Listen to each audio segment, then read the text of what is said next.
A lot to happen this week, including today. Really wonderful thing we do every City Hall in your borough week. Open hours with leaders of the entire city government, commissioners, deputy mayors. I'll be out there, resource fair for folks to see all the ways that they can access what the city has to offer. We're here to help Staten Islanders. We're here to listen to Staten Islanders. This is going to be another good day working with the people of Staten Island.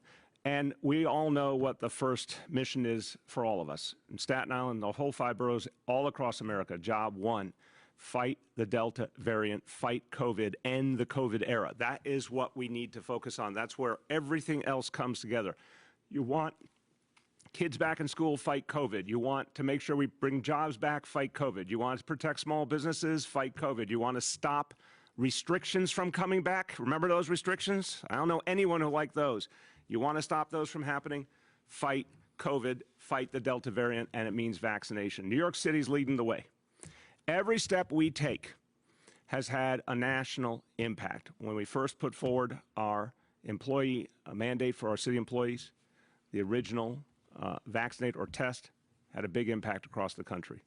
When we said we're going to do a $100 incentive, had a big impact. President Biden picked up on it, promoted it around the country. When we said we would do the Key to NYC pass to ensure indoor dining, entertainment, fitness would be safe for employees, for customers, encouraging vaccination, saying to everyone, especially our young people, you want to fully participate, you want to enjoy everything, just go get vaccinated. 1 dose, get in the game. Then go get that 2nd dose later. Again, President Biden endorsed it immediately. It's being picked up on by private sector organizations, businesses all over the country. We saw it yesterday. Brooklyn Nets, Barclays Center, leading the way. Thank you to them again, requiring vaccination for all their employees. It's growing and growing, and obviously the announcement yesterday, Department of Education employees, everyone's going to be vaccinated to protect our kids. Our kids deserve it. Our families deserve it. We're moving forward. And as I've said, we're going to continue to use any and all options to keep the people of this city safe, to protect everyone and bring this city back. Because we need a recovery. We need a recovery for all of us, and that means vaccination. And here's the good news. Today, we're going to surpass 10.5 million doses. I mean, it's just an astounding figure from day one, 10.5 million doses. Today, we can say the incentive has worked. Over 100,000 New Yorkers have already gotten the $100 incentive when they took their first dose of the vaccine. This is something we announced, it feels like it was yesterday, and already 100,000 people have taken advantage of it, more coming in every day. And mobile vaccination. This has been a really positive story. The mobile vaccination sites have been incredibly effective. Here's another milestone. We've now had over 200,000 vaccination doses at mobile sites. This is a game changer. You're going to see a lot more of them. And this week in Staten Island, we're going to put a heavy, heavy emphasis on the mobile sites all over Staten Island to reach the people of Staten Island, to keep them safe, to keep their families safe. On Thursday, on August 26th, we're going to have our first Staten Island Vax Thursday, and it's a day of action for folks to come together, help promote vaccination. Join us in Clifton at Tappan Park and in New Springfield at the Staten Island Mall. If you want to be part of this day of action to promote vaccination, to get people involved, to help save lives, go to nyc.gov/VaxSI to sign up. We're looking for volunteers. We're looking for people to get involved. There's so much good we can do here. And we're going to, again, have those mobile vaccination sites all across the borough, and they're telling me on the screen they're going to show you. Are you showing it on the screen, the mobile vaccination sites? I got to make sure that everyone's doing their job today. No, the other sites, the longer list of sites. Here it comes. There we go. This is the way to reach people, to have sites everywhere, to make it easy, make it simple. It's free, it's fast, it's safe, it's effective. Someone's going to tell you how important it is. And she has been out in her community promoting vaccination with her whole heart, and I want to thank her for that. My pleasure to introduce Council Member Debbie Rose.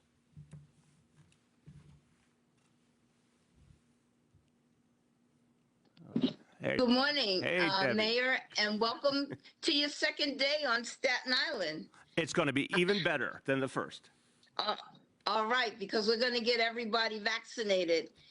You know, Mayor, I want to thank you for leading the efforts to get all New Yorkers vaccinated, our teachers, frontline workers, healthcare, public service workers, and yes, Staten Islanders too. Although we recognize the accomplishment of over 10.5 million doses administered in New York City, we cannot yet celebrate because the reality is that COVID is real and still very virulent, and there are still unvaccinated New Yorkers. As you know, New York Strong has become our mantra and the rallying cry that has taken us through several catastrophic events, and the COVID-19 pandemic is no different. We've always met these challenges head on, not headstrong. We've always recognized the complexity of the issues that confront us and have coalesced to resolve them. So as New Yorkers, we root for different teams, but at the end of the night, we take the same train home. Mr. Mayor, we are not strangers to adversity, but it is adversely strange for us not to work together for the common good. So I just want to acknowledge the problems that we have and work together to do the right thing. And that's why, Mr. Mayor, I've applauded your efforts to get everyone vaccinated. And I'm asking Staten Islanders to join us by getting vaccinated this Thursday in several neighborhood locations. In the North Shore, it's Tappan Park. We'll see you at the Staten Island Mall and Clifton. And it's time that we all pull together. I want to thank you again, Mr. Mayor. I'm looking forward to these events. Thank you so much, Council Member. And I love your quote. We are not strangers to adversity, but it is adversely strange if we don't work together. That is powerful and accurate.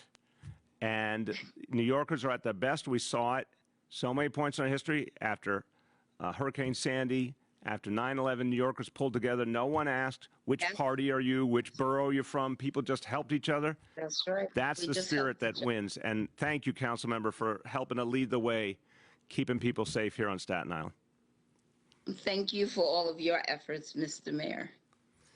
All right, everyone, look, we have a lot of work to do, but New Yorkers, in addition to being no strangers to adversity, we're no strangers to hard work. This is why New York City is the greatest city in the world. We work hard. We stay at it. And we have built a tremendous capacity to vaccinate New Yorkers effectively, safely, quickly, for free. Yesterday, crucial day for this nation, for this city, the Pfizer vaccine getting its full formal approval from the FDA. And President Biden said it so simply, so clearly, quote, those who have been waiting for full approval should go get your shot now. And like now, it's the time. What this means is this is a crossing the Rubicon moment. So I want to say to the private sector, please, we saw a great example with the Brooklyn Nets and the Barclays Center yesterday. Just cross the Rubicon. Go to all vaccination. It is the simplest, safest way to get things done. It's just going to move the ball. It's going to help us move forward. Those mandates save lives and speed the recovery and stop us from falling back to an age of restrictions. I want you to hear how important it is for every part of our society to participate here. I'm going to turn to our health commissioner with great gratitude, Dr. Dave Choksi. Thank you so much, Mr. Mayor. And yes, we took an important step forward yesterday with that full FDA approval of the Pfizer COVID-19 vaccine for people 16 years or older. I know the news has come as a relief to many New Yorkers who needed that further vote of confidence in the safety and effectiveness of the vaccine. It should also come as a relief to employers who are eager to safely bring people back to work, because every activity is safer with vaccination. And that includes the work in industries like retail, manufacturing, hospitality, and so much more.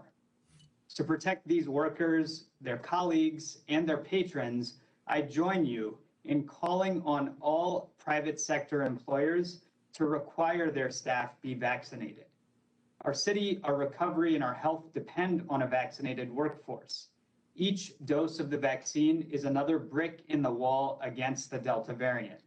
And lifting vaccination rates as high as we possibly can will help protect the most vulnerable among us, such as younger children who can't yet get vaccinated, by reducing community spread. Yesterday, as you alluded to, Mr. Mayor, federal and state leaders also called for this common sense approach. We're all pushing in the same direction because the stakes are so high. I strongly urge CEOs and all private sector leaders to do your part in our pandemic response by adopting vaccine requirements. Thank you, sir. Thank you very much, Dr. Choksi, and thanks for everything you're doing to spread the message. And everyone, look, I think anyone looks at the city of New York will say the city of New York has thrown in everything we've got in the fight against COVID, and our singular focus on vaccination is the strategy that matters. And I have a lot of respect for what the Biden administration has achieved. We've got more to do, though, so I want to be really, really clear. We've got to keep this moving. We need momentum. I'm glad the FDA acted on Pfizer. They need to act immediately on Moderna. That full authorization for adults, J&J, all of these need to be fully authorized quickly because everyone will feel much more comfortable, much more ready if they hear that. But here's the thing I care about the most, and the thing we need the most. We need an accelerated, focused effort at the federal level to get the vaccination ready for 5 to 11-year-olds. This is the game changer we really need. And I'm speaking as a parent. Federal government needs to move heaven and earth. This should be the #1 federal priority right now. Get the vaccine ready for 5 to 11-year-olds. We need our kids back in schools. We need every school community to be safe. The only thing holding us back from getting to exactly where we need to go is the inability to reach those youngest kids. Now, thank God we know COVID has had much less impact on younger people than older people. But still, this should be the relentless focus of the federal government, because I know parents are going to feel such tremendous relief when they can get their youngest kids vaccinated. That day that that's allowed, I am guaranteeing you're going to see long lines at all our vaccination centers because parents care first and foremost about protecting their kids, and there are hundreds of thousands of kids in the city who would benefit from the vaccine. So my plea to the federal government, give us a timeline, announce a timeline, set a goal, show the path, because that's what's going to animate action. People, if they know it's coming, if they know the vaccine for 5 to 11-year-olds is coming, it's going to instill more confidence. It's going to help us move forward. Now, again, you see the momentum being built. I want to give a special thank you because we saw a really important announcement yesterday. When we said we're moving forward with our schools with the vaccine mandate, our state court system also made a major announcement yesterday, tremendously helpful. Their own mandate. I want to thank Chief Judge De Fiore. This is really, really important because it's going to protect people, it's going to save lives, but it's also going to help us defeat the challenges we've faced with crime and violence. We need the court system to be as active as possible, full strength as possible. Vaccination is the way we keep the courts moving, and this is a really important step. So thank you to Chief Judge De Fiore and everyone at the Office of Court Administration. Really think this is a major, major step, both for fighting COVID and for fighting crime. Okay, now let me give you some other updates real quick. We are seeing, despite the challenges, New Yorkers always keep building. What's amazing is in the middle of all this, we saw it yesterday, we inaugurated the first ever NYC ferry route from Staten Island to the west side of Manhattan. And someone said to me, you know what's amazing? In the middle of COVID, new things keep happening, new things keep getting built, new things keep getting announced, groundbreakings, ribbon cuttings, because New Yorkers don't stop. We fight through everything. Well, here's another great example. The crossroads of the world, Times Square, a place that is synonymous with the energy and the joy and the intensity, everything people love about New York City. And we have exciting news because Times Square is buzzing again, and it's about to buzz a whole lot more with Broadway coming back in a matter of days. We are seeing, in addition to all the energy in Times Square already, by the way, Times Square has also been, with 20 Times Square is a site for vaccination. It's been one of our most popular vaccination sites in all of New York City. So it is the crossroads of the world in every way, including fighting COVID. But here's something great that will add to our recovery. Right in the middle of Times Square, starting tomorrow, the unveiling of the Times Square wheel, a giant Ferris wheel in the middle of Times Square. This is really exciting. This is going to add even more energy and excitement to a place that's already synonymous with energy and excitement, and it's going to be a symbol of recovery. I want you to hear from someone who all day long puts his heart and soul into making the crossroads of the world the greatest place it could possibly be. Known him a long time and I appreciate his good work. My pleasure to introduce the president of the Times Square Alliance, Tom Harris. Thank you very much, Mr. Mayor, and thank you for putting your heart and soul into the city. And thank you for your commitment to Times Square and to Midtown, and also to your team, especially Tawana Cameron from SAPO and Dan Gross from Citywide Events that made the dream of this Ferris wheel a reality. It's time for us to stop dreaming and to start doing, and we're starting to do things in Times Square. This Ferris wheel is one symbol of doing things again. It's great to talk about exciting things in Times Square. And as you mentioned, I've been watching the last couple of days the Ferris wheel being built. And I'm happy to say that we have word that it's ready for an inspection today and ready to welcome riders tomorrow. And to help fight COVID, as you said, we're going to allow vaccinated people, thanks to you. Vaccinating people is our path through the pandemic. So thanks to you, anyone who receives their first or second dose of the vaccine from August 1st through September 12th is eligible to be one of 100 free rides a day on the Times Square Ferris wheel. You just need to show proof of vaccination. The Ferris wheel is going to be open beginning tomorrow from noon until midnight, and it's open to September 12th. Details and tickets can be purchased at timesquarewheel.nyc, and this is a great way to explore the city and a great way to explore Times Square with your whole family. We wanted to do something bold to help celebrate our great city, and it will bring us all an incredible new way to enjoy Times Square from a completely new vantage point. An empty Times Square was symbolic of New York City's shutdown, and now we want to be the symbol of our resilience and recovery. Our staff was out here through the pandemic, and this is a time when we're welcoming people back, both visitors, office workers, and Broadway. And while everyone was away, we've been working with your administration to ensure that everyone returns to a safe, welcoming Times Square. So thanks to you and the efforts of your agencies, we have extra police officers in Times Square. Our theater squad is going to be back in September. Your cleanup corps and DSNY have been helping our Times Square clean crew to make Times Square, I think you said, we want to be able to eat off the floor in Times Square. So thanks to your efforts, they have emptied 12,000 litter baskets and removed over 14,000 bags of garbage. We have also worked to help those in need in Times Square, thanks to DSS and Department of Health and Mental Hygiene. And we have piloted a program with DSS to help those in need. It's called Community First. We've done it since January, and I want to thank you personally for funding this program for the next fiscal year so that we can help those in need in Times Square. September, we're going to be celebrating Broadway's triumphant return, and whether you come to Times Square to see a Broadway show, return to your desk, or just to experience the wonder of Times Square from 110 feet, we want you to have an experience second to none. So thank you, Mayor, for partnering with us on these efforts to keep Times Square safe and clean, and we look forward to riding the Ferris wheel with you soon. Excellent. Thank you, Tom. I look forward to that, too. Congratulations. You made a great place even greater. We're all going to work together to keep it that way, and very exciting that Broadway is coming back. And I'm going to combine now themes because now a Staten Islander is looking forward to going to one of those Broadway shows coming back, can get on an NYC ferry and go to the west side of Manhattan directly and then over to a Broadway theater. Well played. You see, did you like that, Jimmy? Well played. You see how I brought that together? Vice versa.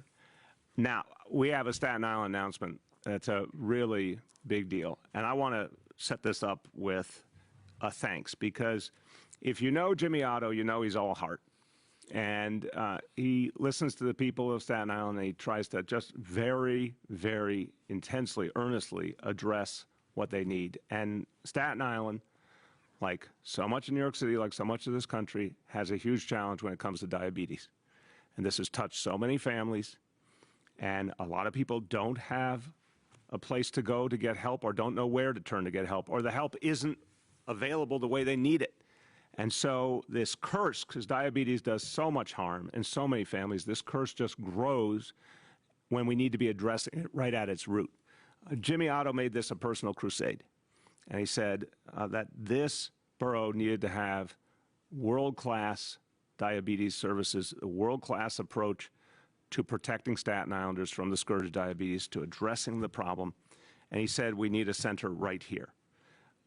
We all got together, health and hospitals, the amazing work that's being done at Gotham Health, at Vanderbilt, how we said, can we bring all these pieces together to save lives, to change lives, to make it work for Staten Islanders. And I got to give credit where credit is due. We found a solution, and we're all leaning in, and we're all investing, and we're all going to make it work, but it never would have happened if it wasn't for the constant focus and the belief that we could get it done that came from Borough President Jimmy Otto. And here he is. Thank you, Mayor. Thank you for those kind words, and good morning from the Rock to the rest of New York. Mayor, I want to start by reading a very difficult paragraph to hear, somewhat graphic, but speaks to the ground truth that's playing out across this country. So bear with me for 1 second.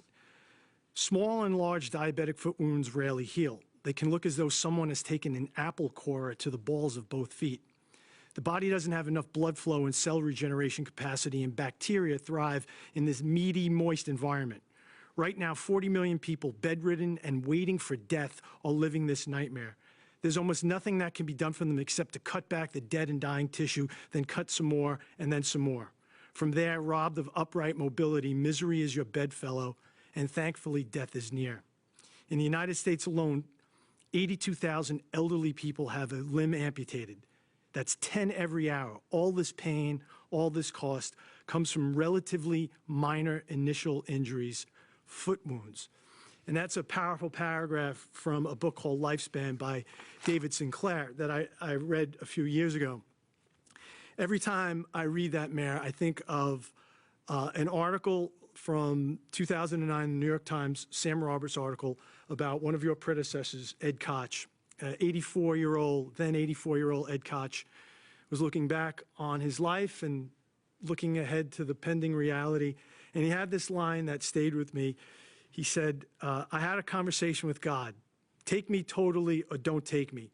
No salami tactics. And that stayed with me, Mayor, because as you know, of all the ailments my dad had, it was losing his right leg below the knee, ironically not from diabetes. That was the most devastating to him, way beyond the triple bypass and the chronic pulmonary disease. Pre-COVID, diabetes was the largest and most expensive epidemic in our lifetime. 30 million people in this country suffer from diabetes. There's tens of millions more who are quote-unquote pre-diabetic, which is a fancy way of saying they're on the path to becoming diabetic. We spend $51 billion on health coverage for type 2 diabetes, and it comes at an economic cost to this country of $404 billion. Last week, Reuters did a long story quoting the CDC and confirming that research showed that 40% or more of the people who died from COVID had diabetes. Last year, you know, the phrase underlying conditions was bandied about. It seemed finally there was going to be some sense of urgency in this country. We were about to confront the reality that 4 or 5 generations into the standard American diet, we were going to do something about it. We have set up people as bowling pins, and the bowling ball was this virus. And it seemed as if there was a sense of urgency, and we were going to attack the underlying causes of chronic disease and attack chronic disease. Sadly, Mayor, I tweeted this out the other day, the most recognizable voice talking about underlying conditions is a comedian who has a weekly cable show on HBO. Half the country hates his politics. The other half hate how he's framing the issue, but he is the leading and loudest voice on it. Mayor, it wouldn't be one of our press conferences without a board. This what might seem as gibberish to the uninitiated explains our journey and our start on this diabetes center. You know about the Kroc Center. We know about its unfortunate demise. You said publicly what you said to me privately. You did a mea culpa on part of the administration, and you made a commitment for an indoor pool. That price tag ballooned to $100 million. We would have never built it for less than $250 million. And you and I made the decision, we call it the pivot, and we said there's a higher purpose for this money, and we laid out how we were going to spend it. One of the higher purposes of that original $100 million is the Diabetes Center. We had been working with the good folks at Northwell, SIUH. We've been working with New York City EDC. We identified a building on the grounds of Seaview, which is an H&H campus. We were making great progress. And then at the end, the numbers just did not work for SIUH. They were willing to lose money on it, but they couldn't lose that much money on it. And a great guy, you might have heard his name before, a guy by the name of Mitch Katz, said, Jimmy, I think we have an alternative. And he's the one who said, we have this beautiful, brand new building, essentially, at the Vanderbilt site. We can be up and running at that site before the end of your term, before the end of the mayor's term. And we're hoping to have services up and running by September, let's say October. Evidence shows that we can alter the costs with folks with diabetes, with exercise, a better diet, if they're overweight, losing weight, and medication. We can prevent Staten Islanders, New Yorkers, Americans from living the fate that David Sinclair wrote about. And last but not least, and I will close with this, the beautiful thing is the $24 million we had allocated to renovating the building on the Seaview campus is now freed up. And our friend Mitch Katz and some really good folks who work with him simultaneously had this other project in mind. And so we will have a great announcement at another time, but on that Seaview campus, as we are moving Diabetes Center to Vanderbilt, on that Seaview campus, we will have a pediatric hospital run by H&H that will give care to 80 to 100 children a year who otherwise would have to go to Yonkers or outside of New York. So this week is a story of perseverance and better outcomes in time. I was angry and frustrated with all the fits and starts, but we are closing actually with the best outcomes available where I think we're going to impact the most lives. And obviously, Mr. Mayor, I'm grateful to you. I'm grateful to Mitch. You know, I've come to respect Mitch Katz a tremendous amount. He is everything that we want in public servants. He cares, and they're creative, and his folks are creative, and we're going to have some wonderful institutions in this borough that are going to help Staten Islanders in their most critical time of need. Beautifully, beautifully laid out, Jimmy, as always, and from the heart.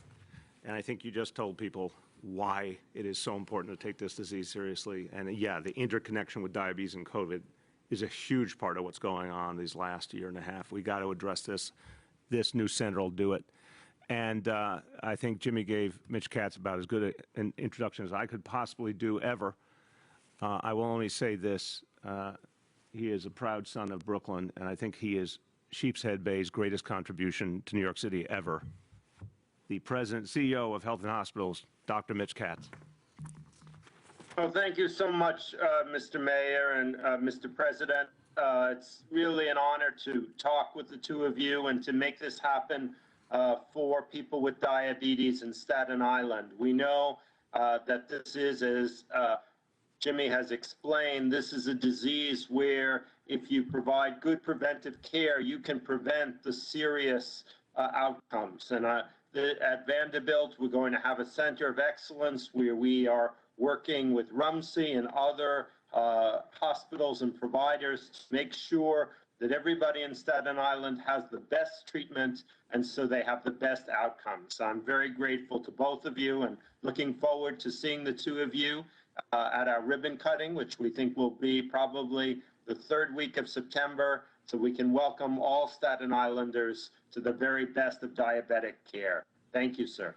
Thank you, Mitch, and thank you to you and your team. I know this has really been a labor of love for you as well, and making Vanderbilt a center of excellence. So all Staten Islanders know the help is there, and comprehensive care, all the elements necessary to fight diabetes under one roof.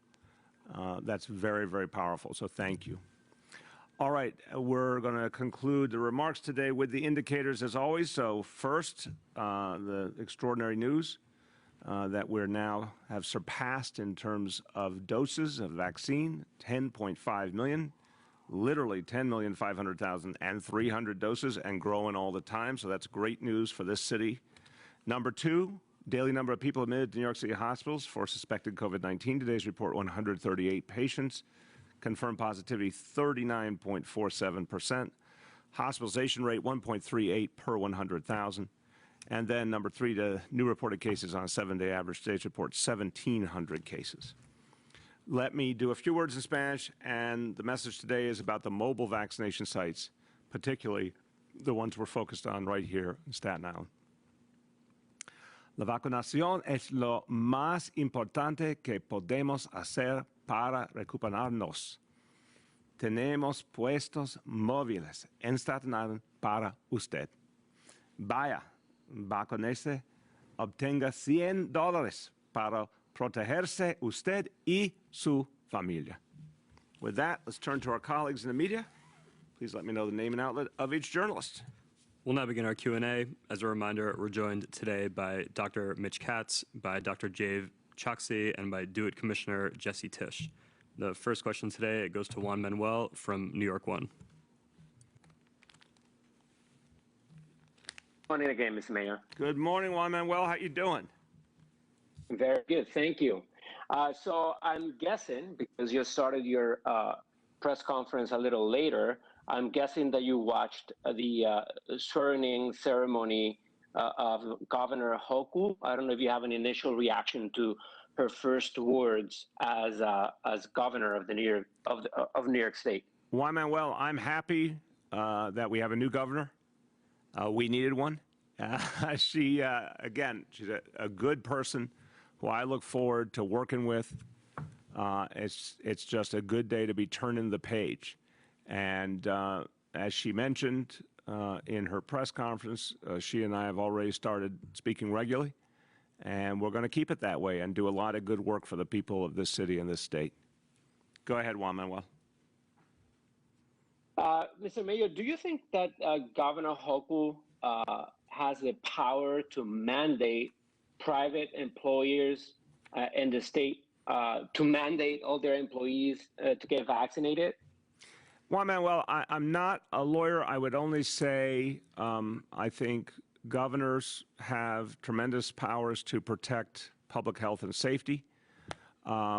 I think she should use those powers as she sees fit, but obviously use them to the maximum extent feasible that she believes will work. It's an urgent moment. It's an urgent moment. We cannot slide backwards. So we in the city are going to do everything in our power. We're really pushing hard on the private sector. Please go as far as you can go. But the more the state can do, the better, obviously. The next is Kala from Pix 11.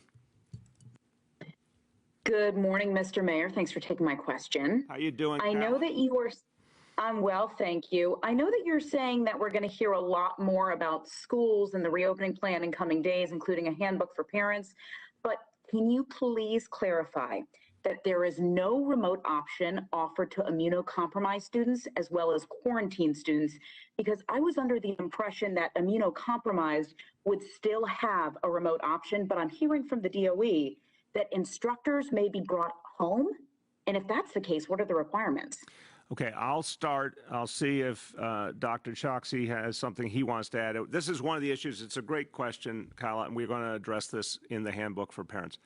Before the pandemic, I want to emphasize this, before the pandemic, there were specifically provisions for medically frail kids to get in-home instruction.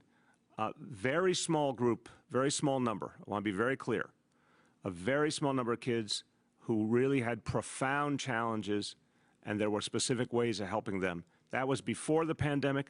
That continues to exist. That will exist after the pandemic. We're making that really clear. Chancellor Misha Ross-Porter talks about this a lot. We want parents of those kids to understand help will definitely be there for them. That is the specific group we will make specific provisions for. What we're saying across the board is we're bringing back school, and we're bringing it back with the strongest health and safety measures in the nation, and now with a vaccine mandate for all the adults, and obviously a huge vaccine effort for kids 12 and up that's been very, very successful so far. That's what our focus is. And again, Kala, in the next few days, it'll be this week for sure, we're going to lay out all the details. But Dr. Choksi, you want to add anything to that? Sir, the only thing I would add, if I understood the question correctly, it was also about when children have to quarantine or isolate. And in those instances, the Department of Education will be providing instructional programming as well to keep kids as up to date with their instruction as possible. Go ahead, Cal. Instruction will not, so to be clear, that instruction will not be remote learning. There'll be take-home packets, one. And then also, can you elaborate on what that includes or shed some light for unvaccinated kids being tested and how often? Okay. So the instruction, quarantine situation is 10 days, and obviously it's 10 days continuous, so it includes weekends. Not all of those are school days. We're working through, we certainly have a lot of instructional materials that we can make available instantly anytime a child needs to quarantine. We're working through exactly what that's going to be, but unquestionably, if a child's quarantined, there'll be instructional options for them. But a reminder, we expect a lot less of that this time because of all the vaccination, all the health and safety measures, because remember, vaccinated kids don't have to go home even if they come in contact with someone who was positive, unless they are symptomatic. Same with adults. If they're vaccinated, they stay in school. So we're going to be doing that. And then testing is going to be done as needed, school by school. Dr. Choksi can speak to that as well. We have a huge testing apparatus available to us. But again, the number one focus now is deepening vaccination. That's what's going to be the difference maker. Dr. Choksi. Sir, I think you covered all of the high points on it. Yes, testing will be made available. It is something, of course, that will be particularly important for students who are unvaccinated. And as we described briefly yesterday, it'll be a range of options, including both in-school testing, as we had throughout the last school year, as well as providing some at-home testing kits to allow parents and families to do their testing at home as well. Thank you. Thank you. The next is Jake Offenhartz from Gothamist. Hey, good morning, Mr. Mayor. Hey, Jake, how you been? Okay. You began this press conference talking about the need to lead nationally in terms of vaccinations. And so you've announced this mandate for teachers, but the NYPD, which obviously has a lot of contact with the public, is still less than 50% vaccinated. So my question is, what steps do you think need to be taken to increase that rate? Have you considered withholding overtime to unvaccinated cops? And going forward, why not implement a vaccine mandate here? Well, Jake, you have heard me use a phrase and then make that phrase come to life. I keep saying we're climbing the ladder, and we have been very consistently in this town climbing the ladder in terms of more and more ways of getting people vaccinated, incentives and mandates, and we're going to keep doing that.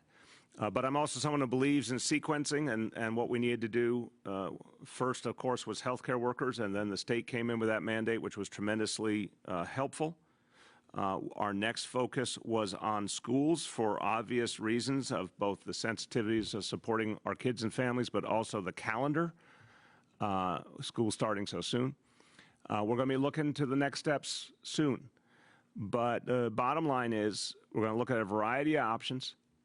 I do know, to the great credit of Commissioner Shea, he has made a very passionate personal appeals to all officers. And Dermot Shea is someone who joined the force in 1991 and went from patrol officer all the way up to commissioner. And he's saying very personally to officers, you need to get vaccinated. He went through hell with COVID himself. He can testify personally. So he's working very hard to increase that number. And I remind everyone, it's not just getting an officer vaccinated or a public employee vaccinated. It has an impact on their whole family and makes their whole family safer. But Jake, we are looking at all alternatives, and we will keep updating people as soon as each one is ready. Go ahead, Jake. Sure. And then a question from my colleague about schools, which is that I know we won't know enrollment numbers until later this fall, but we are hearing from individual schools that their enrollments are down in some cases significantly. So are you willing to release figures at this point showing how many schools are facing enrollment declines? It's, from everything I understand, Jake, and I've listened to the chancellor and others, it would be absolutely premature and inaccurate. We're not going to know school enrollments till the end of September, beginning of October in practical ways, because parents, whether they are people who were away from the city coming back, whether they're people, a lot of kids spend their summers in the homelands of their families, a lot of families who are new immigrants. There's a lot of reasons why we don't get a clean picture of school enrollment until well into September, even into October. When we really have it all sorted out, we'll certainly provide the updates.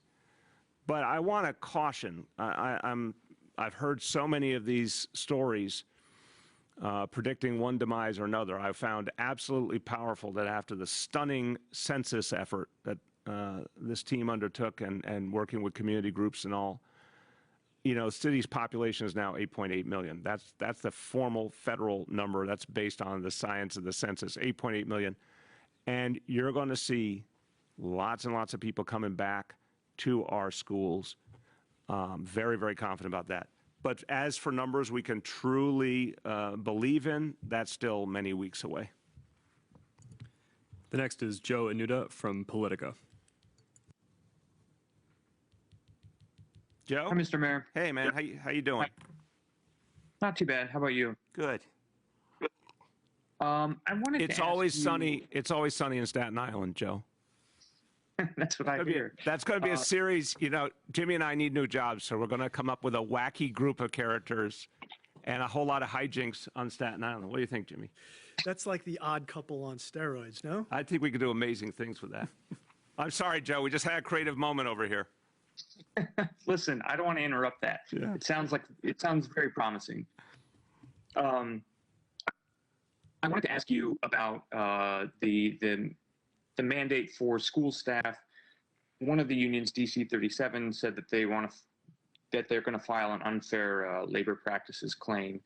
So I'm curious if you could tell us about sort of the thought process, like if this claim takes a long time to play out, whether it's, I don't know exactly how they're decided through arbitration or what. Theoretically, it could extend past the time you want this to be enacted in late September. So why not hash this out with the unions beforehand and avoid some of this legal process rather than, I think you've said, you want to move forward with this, whether it's negotiated or not? Yeah. Joe, a very, very fair question. And you've been around. I'm going to say to you, the level of complexity here should not be underestimated. And I do appreciate the pressures that union leaders are experiencing, the different views within their memberships. There's a lot going on here. Here's the bottom line. We're in the middle of a global pandemic. We have a massive problem with the Delta variant. Our health commissioner has issued a commissioner's order. This is not business as usual. This is about protecting our employees, keeping everyone in the school community safe, protecting kids, giving kids and parents confidence that they're going to be in a safe environment. We are absolutely within our rights as an employer, and the health commissioner is absolutely within his rights as the person whose job is to protect the health of all New Yorkers. And we said from moment one, literally in private conversations before the announcement and the moment I made the announcement, we will go to impact bargaining immediately. And that is starting in the next 24 hours. So I don't understand the basis for a claim. I don't believe a court is going to see a basis for a claim, given all those facts, including that we are bargaining immediately. Go ahead, Joe. And just to quickly follow up, DC 37, for example, they represent workers in the schools, but also across city government. And it seems like some other unions, like PBA, for example, have said that they would not support a mandate. So do you see this being an issue as you try to expand this out to other corners of city government? Well, again, we're going to take each step at a time on purpose. There's reasons why we sequence. We're going to keep sequencing, and it's been working. It's been creating the momentum we need and reaching more and more people, but we're doing it each piece at a time to get it right. But I think the basic logic holds across all of the workforce. Everyone needs to be safe. The city needs to be safe. Our obligation as an employer is to create a safe work environment.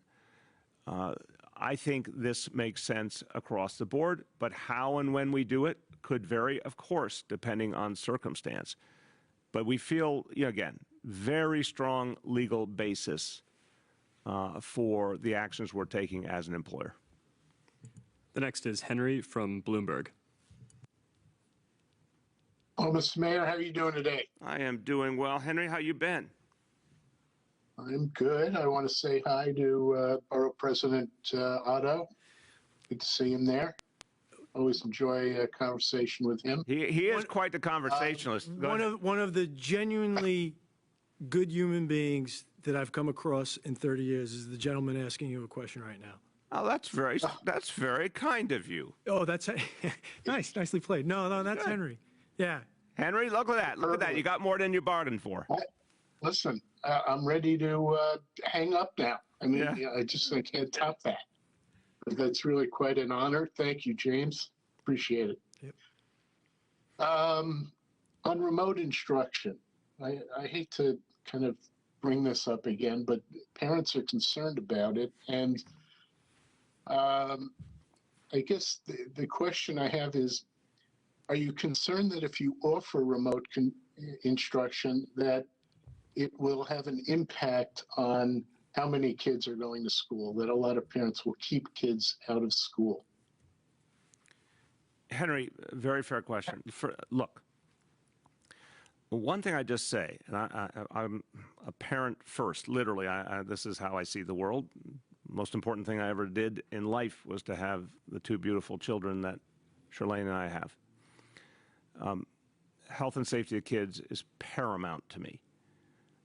We have got to help our children. They have been put in harm's way, not just by COVID, but by isolation, by trauma, by disconnecting from their social development. We cannot let this continue. We're going to literally be damning a whole generation if we don't stop. We need our kids back in school. We are adamant. I'm adamant. Chancellor's adamant. Health Commissioner's adamant. This is what has to happen. And we also have to resolve altogether. We're going to fight and defeat COVID, as opposed to continually falling back and somehow determining that we would rather be ravaged rather than doing the thing that will allow us peace and freedom, which is to fight and defeat COVID. So we're going to use all the tools we have, including the vaccine mandates, and we're going to do what's right for our kids. They need to be in school, just like they would need to be in school without a pandemic, but the pandemic has made it even more urgent because you've got kids now pushing a year and a half since they've ever sat in a classroom, a year and a half disconnected from the kind of education and social development they need. That is very dangerous. So we are focused, we have a clear strategy, and we're sticking to it. Go ahead, Henry. Okay, but it's not really responsive to my question, which is, are you worried that if you did offer a remote option, that some parents would keep their kids out of school, particularly kids who are not eligible for vaccination, particularly kids in schools that are extremely crowded in a time when, previously schools were at 30% capacity. Some of these schools at 100% capacity, you can't socially distance kids from. It's a different situation. Yeah, Henry, so again, we can. Is the concern that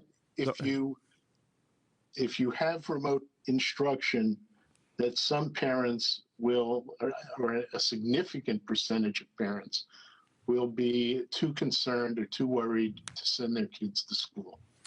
First, to respectfully correct you, we can and will achieve the CDC guidance, the State Education Department guidance on distancing. And again, respect you a lot, like Jimmy does. But when you say that, you do not portray the whole reality. There's distancing, there's cleaning, there's ventilation, there's mask wearing, and then there's massive levels of vaccination. We have all of those. We have something almost no place else in the country has in combining all of those, and now on top of it, a straight-up vaccination mandate for all the adults in our school system. If we're talking about science, and I'll turn to Dave and Mitch, because I get a little agitated on this topic. Are we actually going to talk about science together? Are we actually going to talk about the data and the facts? Or are we going to talk about all the misinformation out there? Henry, to respond to your question, I do think that there's a massive amount of misinformation, and somehow a lot of people in New York City, a lot of people in America are listening more to the voices who are deceiving them than to the doctors who have spent a lifetime protecting them. That's dangerous, and I'm not going to be party to that. So we are absolutely certain this is the best way to protect kids and serve kids. By the way, one of the doctors can talk about when kids are home in many cases, it can be even more dangerous than being in a highly controlled, positive environment where there's healthcare measures taken nonstop. So it's just not, the stereotype here just isn't accurate. The safest, best things for kids are to be in school. Dr. Choksi, Dr. Katz, jump in. Thank you, Mr. Mayor. And I agree, we have to root in the science here. And the science tells us two major things. The first is what you've already covered, which is when we use this layered approach to prevention, that helps to very significantly reduce the risk of the spread of COVID. This is something that we started doing during the last school year, and as we have pointed out, we now have the most powerful layer of protection in vaccination, and we have to bring that to bear in the greatest degree possible, which is what our school mandate is doing, and our very aggressive youth vaccination outreach campaign is also doing, the Vax to School campaign. So that's the first part of it. But the second part of it, and the CDC and the American Academy of Pediatrics, community pediatricians are all very clear on this point as well, which is that in-person learning is such a priority, not just for education, not just for social and emotional development, but for the physical and mental health of our children as well. And that's why we're taking on this very worthy mission and doing it in a way that will be as safe as possible for our kids. Dr. Katz, want to add? I just want to further endorse the children belong in schools. That's where they get the help that they need and is absolutely necessary for their social, emotional, mental, and physical health. Thank you, sir. Thank you. The next is Ruvain from Hamadia. Good morning, Mr. Mayor. I just wanted to know if you'd like to comment on why you felt the need at 12:01 a.m. to make the tweet that you did. Well, I was warned I might get a question about a tweet I had nothing to do with and knew nothing about. So the fact is, Ruvain, I have a social media team that obviously has the license to put stuff out, and that was their doing, and it's a tweet. I don't know anything about it. Go ahead. That's all for today. Thank you. Thank you. We have time for two more for today. The next is Yoav from the city. Hi, Mr. Mayor, and hi, Borough President Otto. Mr. Mayor, I wanted to ask you about the NYPD's Department Advocate Office and basically the shortage of attorneys that's been documented there a few years ago by the independent panel.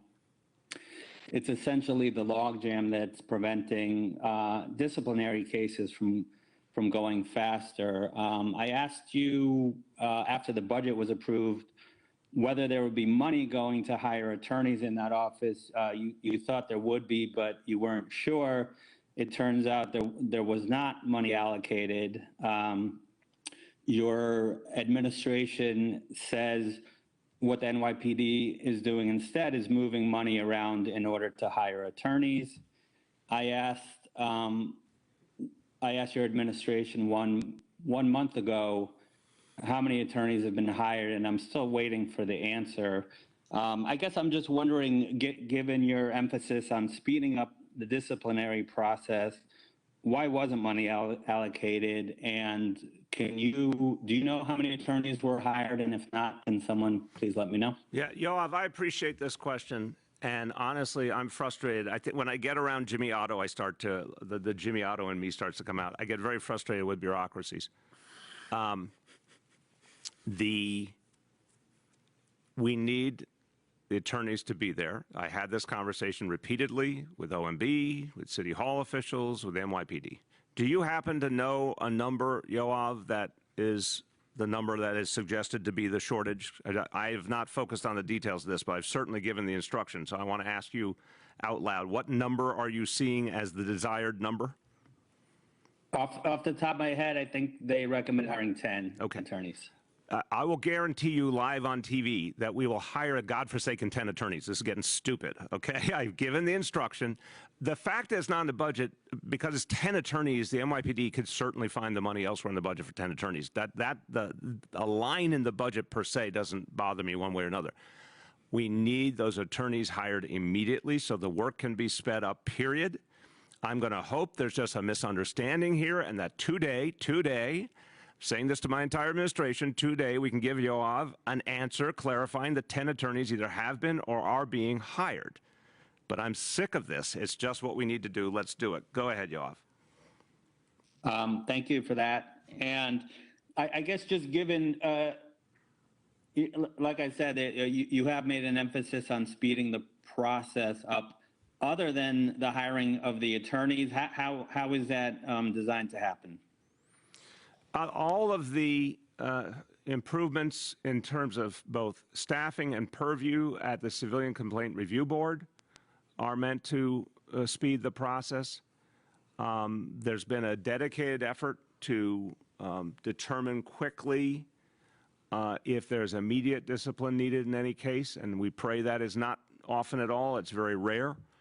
And then to ensure after that initial decision that the steps taken to determine larger discipline are improved. There's a lot going on, and we can certainly get you a briefing on that, but it has been an adamant priority. Everyone needs speedy justice. It has not been a strong suit historically of the NYPD. This is something, though, I've seen some real improvement in the last couple of years, and I want it to continue. And this is exactly the kind of thing, and I'm glad you're raising it. Making sure the right personnel in the right places, that's the easy part. So again, we're going to get you an answer today. All my colleagues listening, this is a two-day thing. So if this is one of the missing links in the process, we're going to fix it. Last question for today. It goes to Jeremy from Fox News. Mr. Mayor, thank you for taking the call. How you doing, Jeremy? Oh, I'm good. I'm good. Thank you for taking my question. My first question is on the mandates in school. Obviously, you decided to make that call yesterday because of the FDA approval. Is your office planning to do this if and when they approve it for 12 and older, let's say for high school? I'm sorry, I didn't understand. If they approve it for 12, I'm not clear what you're asking. Try that again. Well, yesterday, the mandate for staff members, teachers and staff in schools, was connected with the FDA full approval. Right. If the FDA fully approves 12 and over, is there any plans to mandate it for students 12 and older, let's say in high school? No, thank you for the question, Jeremy. I was asked this yesterday. No, right now we're really clear. The focus is on mandates for adults. We do not have a plan for mandates for kids. Go ahead, Jeremy. My second question is, can you talk a little bit about the new governor of New York? You mentioned earlier today on a different news station